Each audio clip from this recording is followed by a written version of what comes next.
So we're making this video about hate.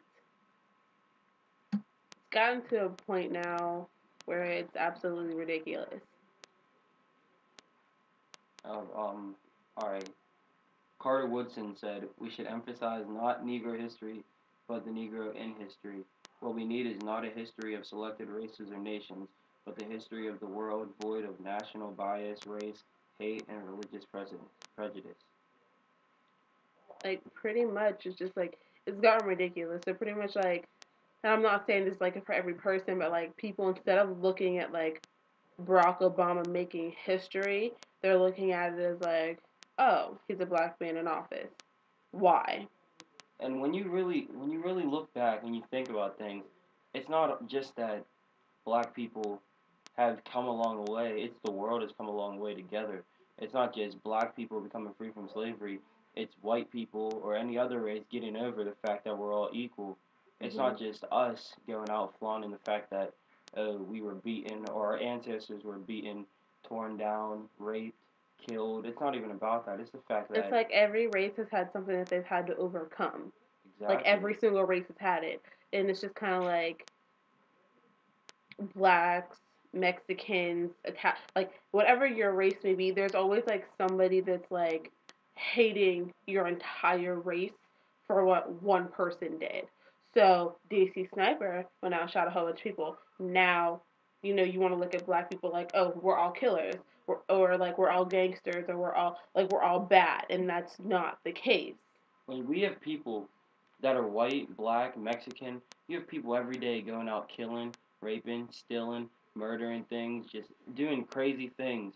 And if a white man goes out at the Newtown situation and he kills 27 people, innocent people, then it's like, oh, well, he's mentally not stable. But if you have a black man go out and do it, then it's out of spite, or he's doing it because he has nothing better to do just because he's an African American Or male. like he's a thug, or he was brought up badly. Like, what if he's mentally ill too? Like, you don't know that. It's just like I have Mexican friends, I have white friends, he has white friends. Like, we have tons of friends. It's just kind of like we can all communicate together because we look past each other's race.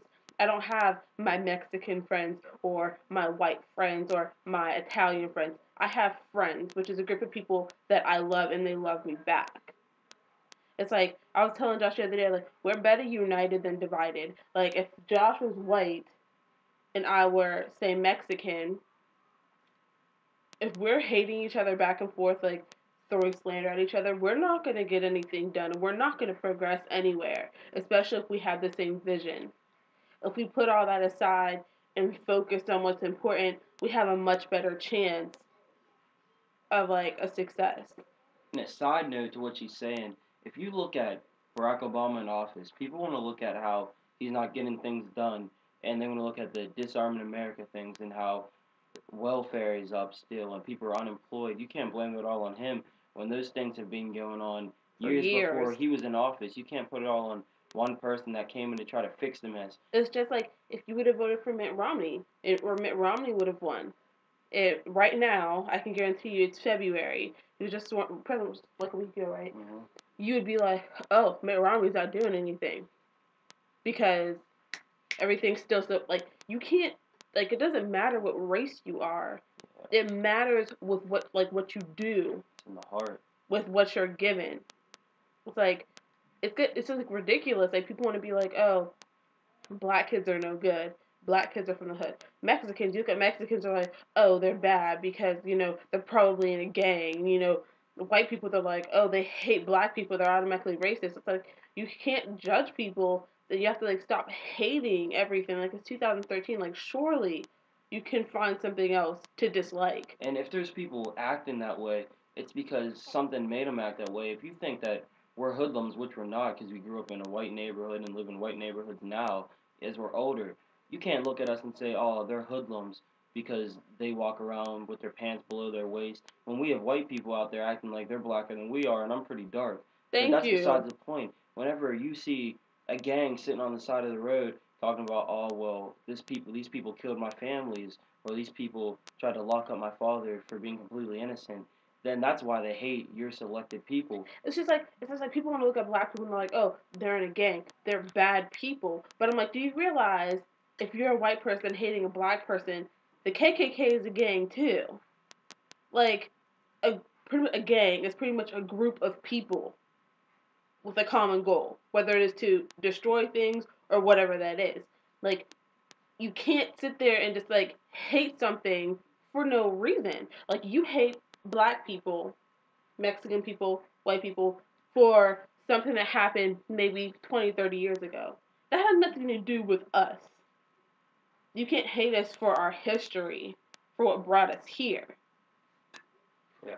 Like, he just said the other day, like, if you want to hate a certain type of person for their personality or for, how they act or their attitude, that is one thing compared to not liking them just because of their skin color.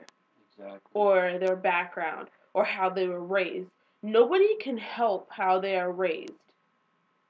If you're raised in a crappy neighborhood with no money, what can you do? You weren't asked to be put here. The only thing you can do is grow up and do something about it. Exactly. And then you change it. You know what I mean? So it's just like people thought, like, oh, those are nigger kids, or like, excuse my language, or like, those are, like, I think the Mexicans, like, they call them like wetbacks because like they work with that. And I'm not trying to offend anybody, but like, people say that, and I'm just kind of like, you're calling them that, but you don't even know anything about them. Like, you hate them because of their history. It's just like, it's Black History Month. Man, we may have been raised in a white neighborhood. We may still have white tendencies, but we're both proud of where we come from. And we don't deny that. Yeah. You know what I mean? Barack Obama, you may not like him as your president. You may not like the steps that he's taken. But that man has made history. Yeah. History. Like, there's no denying that. You know what I mean? Like, if Barack Obama wanted to start hate, like, he asked, Hillary Clinton to be Secretary of State. Even though she already was, but like, that's not the point. Like, Joe Biden, like, there are two different races, two completely different races, and they're working together, who have come together because they want to better something. It's like, you can't put hate and hate together. Yeah. You can't fight dark with dark, you gotta fight it with light. You can't fight hate with hate, you gotta fight it with love. Martin Luther King. Like, you're gonna keep hitting the same wall unless you, like, break the boundaries that you think have been set before you. It's just kind of like me and Josh hate white people because our parents hate white people. No, none of them do, because I love white people. We all love white people. My parents love white people. We have family as, like, white people as family. But you know what I mean? It's just pretty much like, you know what I mean? Like, people are pretty much like, oh, we're Democrats because our parents are Democrats. Or, you can't do that. It's kind of like, if our parents hated white people, it doesn't mean that we're going to hate white people. But at some point, you have to be like, why? Yeah. There has to be a reason. Your parents will probably be like, oh, well, I hate white people because my parents hated white people. What was the story Pastor always says about the ham? I have no clue. And our pastor, like, he always tells a story, and he's pretty much like, there's a family, and the mom always cuts the tail of the ham off and throws it in the garbage, and she cooks it. And then for years and years and years, and the daughter finally gets older, she's like, well, Mom, why are you wasting half the ham? Like, why are you throwing it away? And she's like, oh, I don't know. I saw your grandma do it. And she asked her grandma, she's like, Grandma, why do you cut off half the ham? And she's like, well, because I've never had a pot big enough. Like, I do remember that. Yeah, like, you know what I mean? Like, you never know why. Like, you have to ask at some point you have to ask the question and get over it. Yeah. I mean, we're all people. Whether we're different or we're the same, we're all people. If you take away our skin color, we look the same. We all look the same. Like, there is no different thing about us. We have different eye colors, different hair colors. But you know what I mean? That's a positive thing. This is a Black History Month important intention, announcement, whatever you say. This is important. Everyone needs to just get over it. And we're not going anywhere. You're not going anywhere. So if we're going to be here together, we might as well work together. Exactly. We might as well get it over with. So that is all. Goodbye. Anything else to say? Nope. Bye.